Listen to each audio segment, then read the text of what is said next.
জয়বীরুর জুটি আর নেই, অবশেষে প্রয়াত হয়েছেন ধর্মেন্দ্র। অনেক গুজব রটেছিল এর আগে, অসুস্থ ছিলেন দীর্ঘদিন, কিন্তু ধর্মেন্দ্রের সঙ্গে কলকাতার অনেক স্মৃতি জড়িয়ে আছে। কলকাতার বহু মানুষ ধর্মেন্দ্রকে কাছে পেয়েছেন, বিভিন্নভাবে যোগাযোগ হয়েছে। তেমনই একজন যাকে আপনারা এই চ্যানেলে বারংবার দেখেছেন, তার সঙ্গেও ধর্মেন্দ্রের কয়েকটি মুহূর্ত রয়েছে। আজকে সেটা নিয়ে আলোচনা করব। দাদা, সরাসরি জিজ্ঞেস করব যে ধর্মেন্দ্র একটা সময় হার্টথ্রব অভিনেতা ছিলেন, আপনারও কয়েকটি মুহূর্ত তার সঙ্গে শেয়ার হয়েছে। একটু আমাদের দর্শকদের যদি বলেন সে কেমন ছিলেন ব্যক্তি ধর্মেন্দ্র, আপনার সঙ্গে কিভাবে আলাপ হয়েছিল এবং কিভাবে তাকে চিনেছেন, জেনেছেন, বা আপনার সঙ্গে কি মুহূর্ত তার সঙ্গে উপলব্ধি হয়েছে আপনার। দেখুন, আপনার সকল ভিউয়ার্সদের আগে নমস্কার। এই ঘটনাটা হচ্ছে 2020 সালে। আচ্ছা, নভেম্বর মাসে। আমরা হয়তো অনেকেই জানি না, বিশেষ করে পশ্চিমবঙ্গের আমরা বাঙালি হিন্দুরা, যে আমাদের রাজধানী দিল্লি, সেখানে নেতাজি সুভাষচন্দ্র বোসের কোনো স্ট্যাচু ছিল না।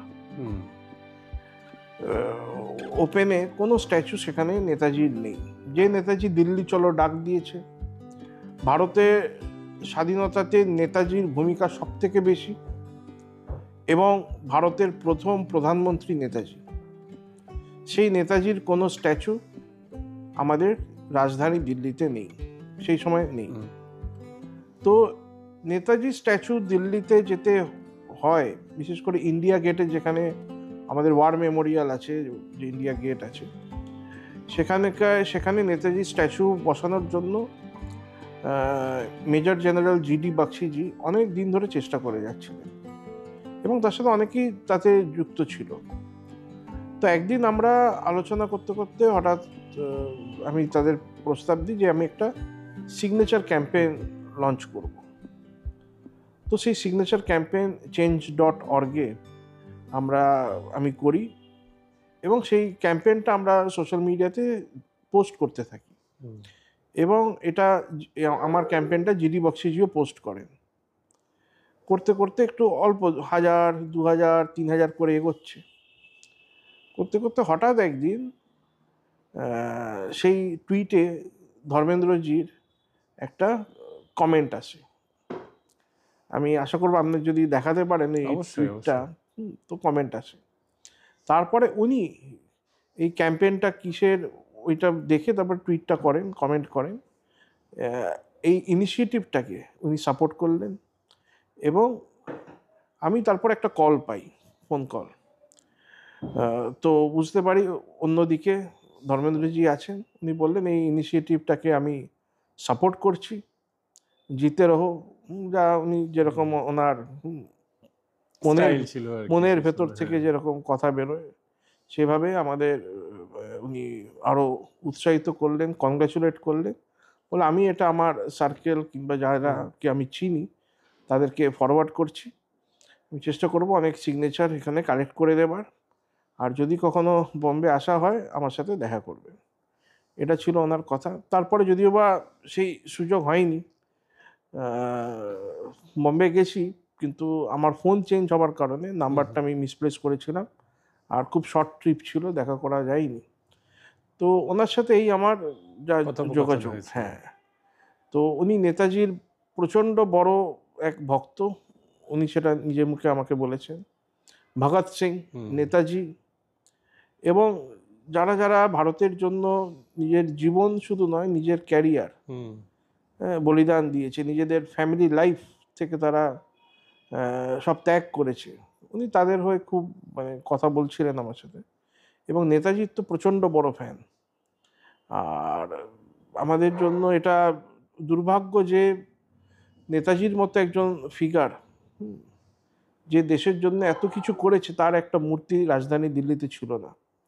এবং আমাদের এই সিগনেচার ক্যাম্পেইন যেটা করা হয়েছিল change.org, এটা ধর্মেন্দ্রজি এটাকে প্রচার করেন, তার সাথে সাথে বিবেক অগ্নিহোত্রী এটার প্রচার করেন, গায়ক অভিজিৎ ভট্টাচার্য এটার প্রচার করেন, কাঙ্গনা রানাওয়াত যিনি এখন এমপি হয়েছেন, উনিও এটাকে প্রমোট করেছিলেন, দিল্লির এখন মন্ত্রী কপিল মিশ্রা উনিও এটা প্রমোট করেছিলেন, জিডি বক্সিজি তো করেইছেন, এবং আরও অনেকে। সকলের নাম এখন নিতে গেলে অনেক 95,000 সিগনেচার হয়েছিল, one of the biggest campaign. আর এতে আমি অনেক লোকের কাছ থেকে মানে কি বলবো অ্যাপ্রিসিয়েশন পেয়েছি, এবং মানে সব থেকে স্যাটিসফ্যাকশন এটা যে আফটার অল এটা ভারত সরকার, মোদিজি এটাকে অ্যাকসেপ্ট করেন, এবং সেই স্থানে যে ইন্ডিয়া গেটের সামনে যে ছাত্রীটা আছে, ক্যানোপি আছে, তার সেখানে নেতাজির স্ট্যাচু ইনস্টল করা হয়, এবং আজকে নেতাজির স্ট্যাচু দিল্লিতে আছে। এবং বড় অনুষ্ঠান হয়েছিল, বড় একটা বিরাট অনুষ্ঠান করে সেটাকে উদ্বোধন করেছিলেন। তো আমরা এটা জানি না যে সেটা আপনার সিগনেচার ক্যাম্পেইনের জন্য কার্যত ওটা হয়েছিল। আরেকটা বিভিন্ন সময়ে সমাজ মাধ্যমে দাবি ওঠে, আপনিও হয়তো দেখেছেন, যে নেতাজির ছবি আমাদের মুদ্রায় আর কি, নেতাজির নামে 1-2 টাকার কয়েন বহু আগে বেরিয়েছিল, কিন্তু কোনো নোটে নেতাজির ছবি নেই, শুধুমাত্র গান্ধীজির ম্যানুপুলি রয়েছে আর কি। একজনেরই ছবি সমস্ত ভারতবর্ষের নোটে আদি অনন্তকাল ধরে চলে আসছে। তো নোটেও কি আমাদের সময় এসেছে নেতাজির ছবি বসুক, বা আমাদের অন্য কোনো যারা আমাদের অনেক, তো ভারত তো কোনো, আমাদের দেশ তো ব্যক্তিতান্ত্রিক দেশ নয়, আমাদের রোল মডেল রয়েছেন, আমাদের যেমন ছত্রপতি শিবাজী মহারাজ হতে পারেন, নেতাজি হতে পারেন, এরকম আরও যারা মনীষী আমাদের আছেন, আমাদের রোল মডেল আছেন, তাদের কি মুদ্রায় জায়গা দেওয়ার সময় চলে এসেছে? আমি সরাসরি ব্যাংকনোটের কথা বলছি। দেখুন, আমি এটাতে না আমি অতটা ঠিক মনে করছি না। তার কারণ আমরা দেখুন মুদ্রাকে লক্ষ্মী মানি, সেটাকে আমরা সম্মান করি, লক্ষ্মী মানি। আচ্ছা, কিন্তু ভারতে তো আরো অনেক লোক আছে, তারা কি আমাদের দেশের যে কারেন্সি কিংবা মুদ্রা সেটাকে কি তারা সম্মান করে? মুদ্রাকে সবাই চায়, কিন্তু সম্মান কতজন করে? থুতু দিয়ে অনেকে আবার গুনে, ওটা থুতু দিয়ে গুনে, পড়ে গেলে হ্যাঁ যার কাছে ওটার কোনো ভ্যালু নেই সে মারিয়ে যাবে। এবং নোটটার নয়, নোটের যে ব্যক্তি আছে যার চিত্র থাকবে, হ্যাঁ সেটা ভগবানের হতে পারে, মহাপুরুষদের হতে পারে, সেটার অপমান তারা ইচ্ছাকৃতভাবে করবে। তাই জন্য আমরা এই যে 11 ঘন্টা ন্যাশনাল হাইওয়ে অবরোধ ছিল, বোম্বে রোড যেটা রানীহাটির যে রাস্তাটা, সেখানে একটা ক্লাব উলুবেড়িয়াতে, সেই ক্লাবটা ওরা ভাঙচুর করেছিল, দাড়ি আর টুপিওয়ালারা। সেই ক্লাবে নেতাজির মূর্তি ছিল, নেতাজির ছবি ছিল, নেতাজি, রবীন্দ্রনাথ ঠাকুর, এনাদের বড় বড় ছবি ছিল।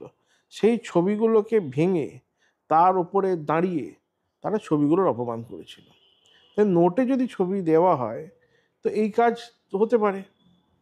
তাই জন্য আমার মনে হয় যে যদি ভারতবর্ষ সেরকম মানে অবস্থা হয় যেখানে এটা হিন্দু রাষ্ট্র হলো, তখন আমার মনে হয় এই ছবিগুলো দেওয়াটা ঠিক হবে, যেখানে এই ব্যক্তিত্ব যারা আছেন, এই মহাপুরুষ যারা আছেন, তাদের উচিত মানে ঠিক সম্মানটা যেন বজায় থাকে। নোটের খালি দিলেই তো হবে না, মুদ্রাতে এই সম্মানটা যেন থাকে, মানে অসম্মানিত হওয়ার সুযোগ যেন না দেওয়া হয় কাউকে আর কি, সেটা আপনি বলছেন।